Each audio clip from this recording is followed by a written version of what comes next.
अभी तुम राजयोग सीख रहे हो। राजयोग का मतलब क्या है? अभी तुम राजयोग सीख रहे हो। बताओ राजयोग का मतलब क्या है? राजा का राजा बनना। राजयोग का मतलब है, दो मतलब है इसके। एक तो हम इस राज को जान गए कि हम कैसे जन्म मरण के चक्कर में आए, कैसे बाबा को याद करें, और कैसे बाबा को याद करें, पूरे राज को जान गए। और याद करने से क्या फायदा होगा? तो फिर हम राजाओं के भी राजा बनेंगे। इसी का कहा जाता है राजयोग, इसी को कहा जाता है राजयोग। राजाओं के भी राजा, जो इस दुनिया के राजा है ना, वो भी मंदिरों में हमारे चित्रों के सामने लौट जाते, जाके पैरों पड़ जाते हैं। तो राजाओं के भी राजा हुए ना। तुम राजयोग सीख रहे हो, कोई मनुष्य तो सिखला न सके, देवताएं तो राजयोग सीख न सके। यहाँ इस पुरुषोत्तम संगम पर राजयोग सीखकर देवता बनते।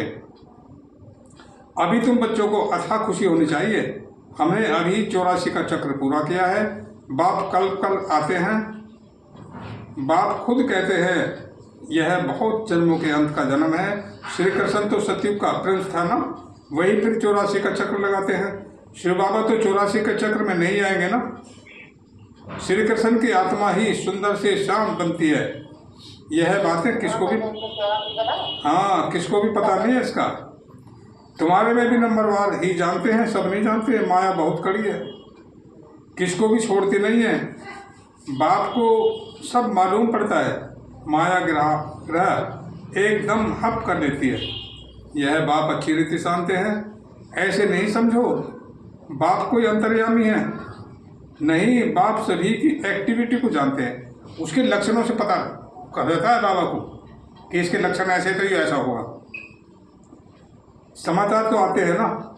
माया एकदम कच्चा ही पेट में डाल देती है। ऐसी बहुत बातें तुम बच्चों को मालूम नहीं पड़ती हैं। बाप को तो सब मालूम पड़ता है। मनुष्य फिर समझ लेते हैं परमात्मा अंतर्यामी है।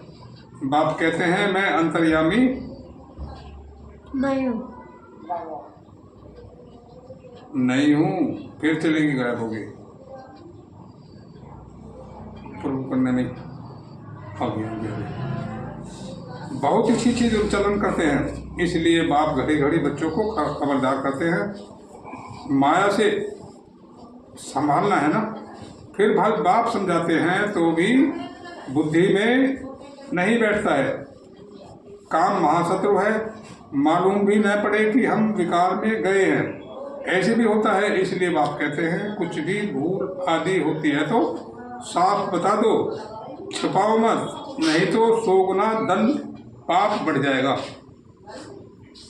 बच्चों को बाप के साथ बिल्कुल ही सच्चा रहना है, नहीं तो बहुत बहुत घाटा पड़ जाएगा। यह तो रावण की दुनिया है ना। रावण की दुनिया को हम याद क्यों करें? हमें तो नई दुनिया में जाना है। बाप नया मकान आदि बनाते हैं तो बच्चे समझते हैं हमारे लिए नया मकान बन रहा है।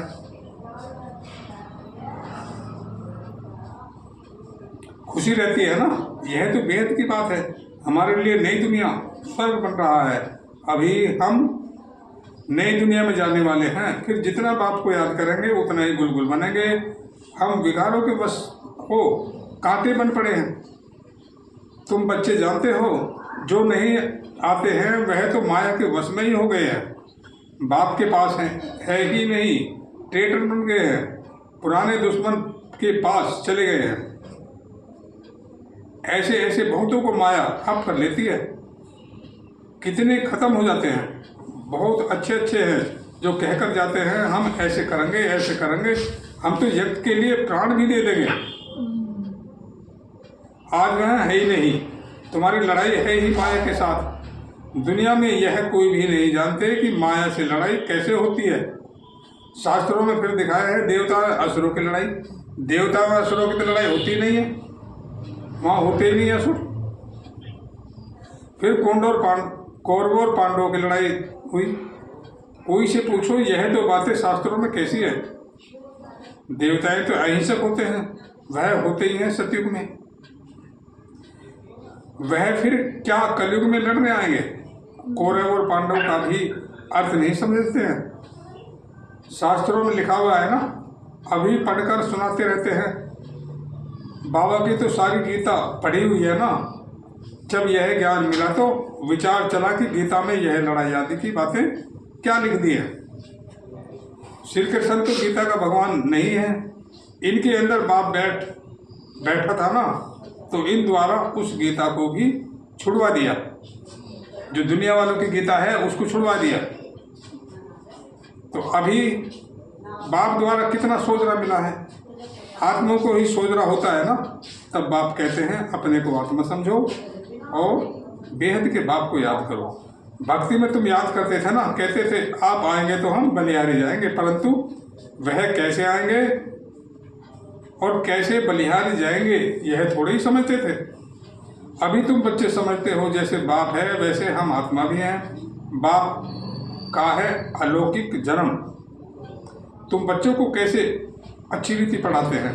तुम खुद कहते हो यह तो वही हमारा बाप है जो कल्प कल्प हमारा बाप बनते हैं।